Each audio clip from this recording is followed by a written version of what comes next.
Olá pessoal, tudo bem? A gente vai falar um pouco sobre coma, tá?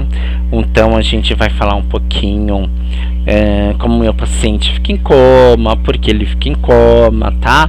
A gente falou um pouquinho, logicamente, quando a gente estava tendo a matéria de neurologia, e a gente vai continuar agora, tá bom? Então a gente vai descobrir um pouquinho sobre isso.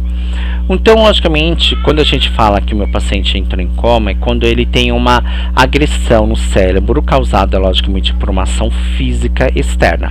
Então, isso pode ser, logicamente, o meu paciente desmaiou, o meu paciente, logicamente, caiu, ou teve um acidente e teve, logicamente, ou atingiu a parte do meu cérebro. O AVE já é uma patologia que pode ter atingido também o meu cérebro e pode provocar também, algumas complicações, tá, no cérebro, tá? O AVE, ele é isso, um acidente vascular encefálico, tá? Então essa ação física, pode provocar algumas alterações no nível de consciência no meu paciente, como questão de comportamento, habilidade, questão cognitiva, física, comportamentais do meu paciente, tá? Então a gente precisa sempre notar essas questões do meu paciente. Então, o paciente que teve alguma lesão no cérebro, a gente precisa sempre notar nisso, tá? Aqui eu tenho um edema cerebral. Esse edema cerebral é extravasamento, logicamente, de líquido, tá? Para o tecido cerebral, que causa, logicamente, inchaço. Por isso que a gente já falou sobre o catéter de Pick. O catéter de Pick, logicamente, a gente utiliza quando o meu paciente está com isso, quando ele está com edema cerebral, tá? Quando o cérebro está inchado.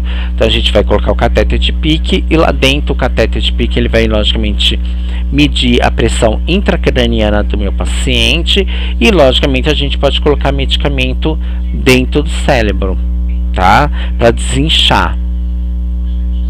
Coma cerebral. Na morte cerebral ocorre, logicamente, tá, uma perca, tá, das funções do meu cérebro. Já no coma, tá, a situação, logicamente, do paciente mantém alguns níveis, tá, algumas atividades dos níveis cerebrais. Então, o que acontece? Então, quando você está tendo uma morte cerebral, você não tem ondas nenhuma, tá? Mesmo em coma, você tem algumas atividades elétricas, tá? Mas para confirmar isso, a gente vai fazer, logicamente, um encefalograma. Por que o eletroencefalograma?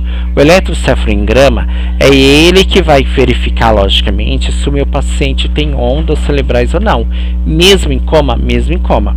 Às vezes o meu paciente ele teve que ir para uma cirurgia. Nisso, na cirurgia, depois da cirurgia, o médico vai pedir, logicamente, um eletroencefalograma para medir, logicamente, se está tendo, logicamente, ondas cerebrais ou não, tá? E, logicamente, para ver se tem uma recuperação, uma esperança da recuperação para esse paciente, tá? Quanto tempo, tá, uma pessoa pode ficar em coma, tá? Isso daí, tá, pode durar anos, tá?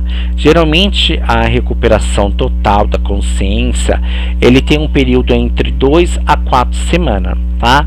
Logicamente, se persistir isso, tá, as chances vai diminuindo do meu paciente, tá? Isso vai diminuindo. Mas isso não quer dizer que o meu paciente está, logicamente, morto, ele está em coma, tá? Então, o paciente, logicamente, ele é conhecido como estado vegetativo, tá? Ele não há função cognitiva, tá? E nem resposta a qualquer estímulo externo, mas ele continua vivo, tá? Interessante isso, mas ele continua vivo, tá? O que pode levar ao coma? Logicamente, algumas causas. O coma é uma causa pela perturbação grave, tá, do funcionamento do meu cérebro, devido, logicamente, traumatismo craniano encefálico, acidente vascular cerebral, tá, tumores, tá, ou distúrbios metabológicos. Isso daqui eu vou deixar para vocês, é uma pesquisa, tá? Esse distúrbio, logicamente, metabológico, tá? Logicamente, pode acontecer, logicamente, na questão de envenenamento, tá? Ou uma asfixia, tá? Pode acontecer também. E meu paciente pode entrar em coma, tá? O que é CTI e UTI? A CTI é a mesma coisa da UTI.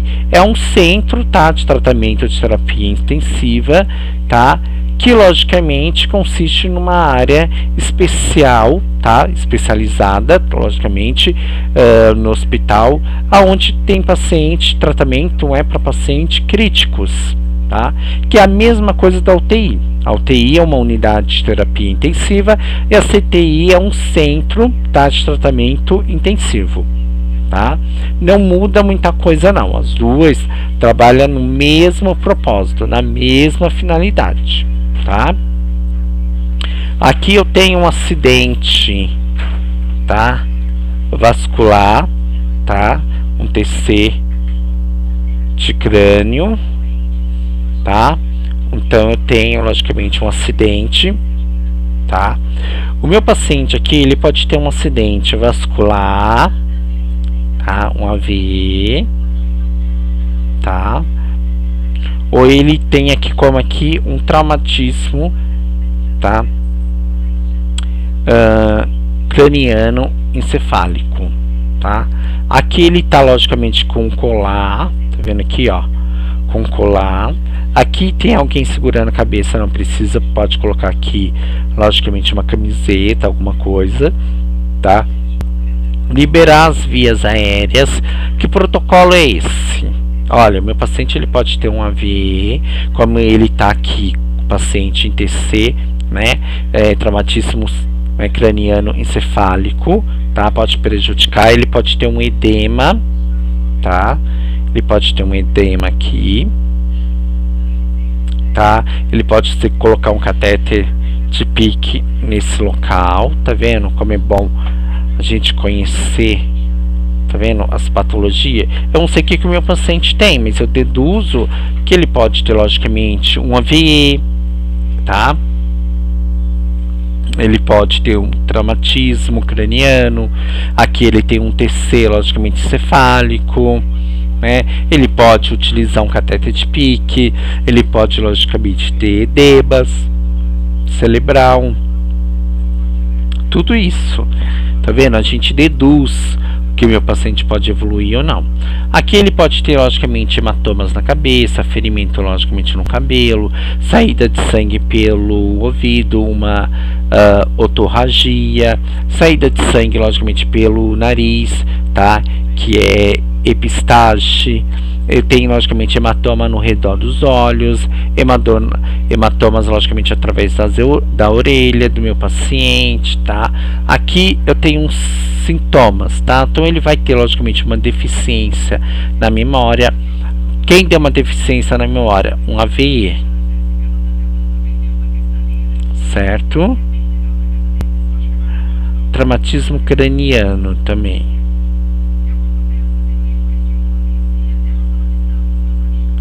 Um traumatismo craniano encefálico.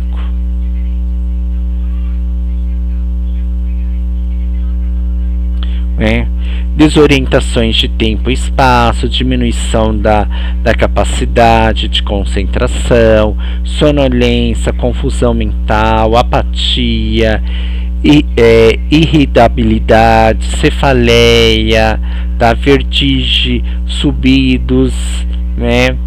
Crise convulsiva, por isso que eu preciso dar o medicamento, que tipo de medicamento que eu tenho que dar para o meu paciente, ansiedade, depressões, alterações de movimento, alterações de sensibilidade, tá?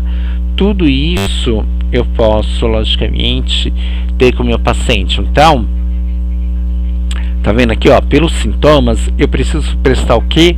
Os cuidados de enfermagem com o meu paciente. Tá bom? Então, por isso que é importante a gente conhecer tudo isso.